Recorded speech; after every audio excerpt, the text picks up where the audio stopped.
отан соғысына қатысқан солдаттардың окоптағы 3 адамның біреуі азияттар болатұғын дейді. Бауыржанның әскери оқулыққа кірген тактикалық бір сабақтарына шейін айтты.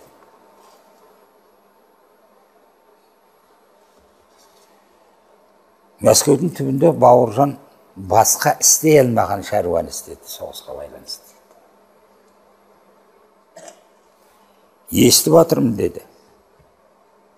Елде сыйымсыз деген өсек шығып жатыр. Бауыржанды. Тентек деген осындай сөз шығып жатады. Ол заңды нәрсе деді. Бүкіл талантын, ақыл ойының бәрін соғысқа салған адам еді дейді. Елге барғаннан кейін ештеңкеге керексіз болып, ештеңкеге жарамай қалды. Бұл намыс па дейді, намыс. Содан кейін ол тентек болмағанда қайтсын. Қолында қаруы жоқ, аузына ерік бермегенде қайтсын. Қаламға ерік бермегенде қайтсын.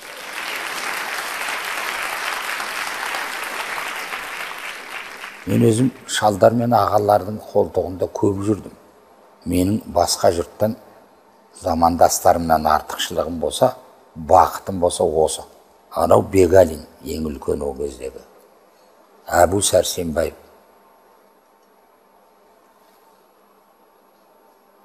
Өнер адамның ішінде Айманов, солардың қасында көп жүрдім. Кейін түсіндім, неге мені тастамайды.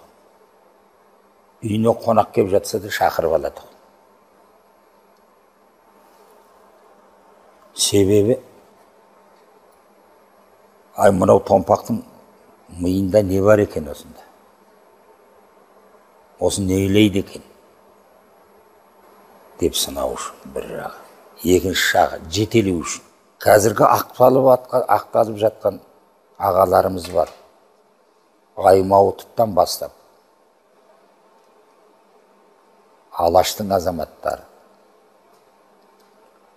Солардың бәрін ақталмай тұрған кезде, сол кездің өзінде сол ағаларымыздан естіді. 56 жылы Жансүгіров ақталған кезде кітабын шығарайық десе, ішінде құлагер жоқ екен. Жер көктен іздеп таба алмапты. Сөйтсе Бегалин соны жастығының ішіне тігіп қойып, өзінің кемпіріне де ұстатпай, жолатпай, өзі қағып сілкіп, өзі ұстап отырған екен. Сол жастықты сөгіп апарып берді. Сөйтіп құлагер жарық көрді. Сосын кейін мына репрессиядан қайтқан адамдар болды. Солар үйге жиі келетұғын. Сапекең кезінде ол сот болған екен. Осы шаруа басталған кезде қызметін тастап кетті. Соларменен әңгімелесіп, солардың әңгімесін тыңдадық. Зейін Шашкиннен бастап бұлайғыларына шейін. Сөйтіп Сапекең бас болып, одан кейінгі ағаларымыз болып, біздің ішек қарнымызды шал-шауқанмен араластырып жіберді. Дұрысын айту керек, солардың арқасында адам болдық. Әуезов неге Аймауытовтың қасында көп жүрген?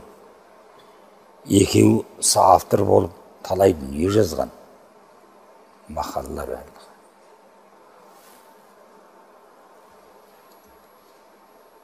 Аймауытов 19 ғасырдағы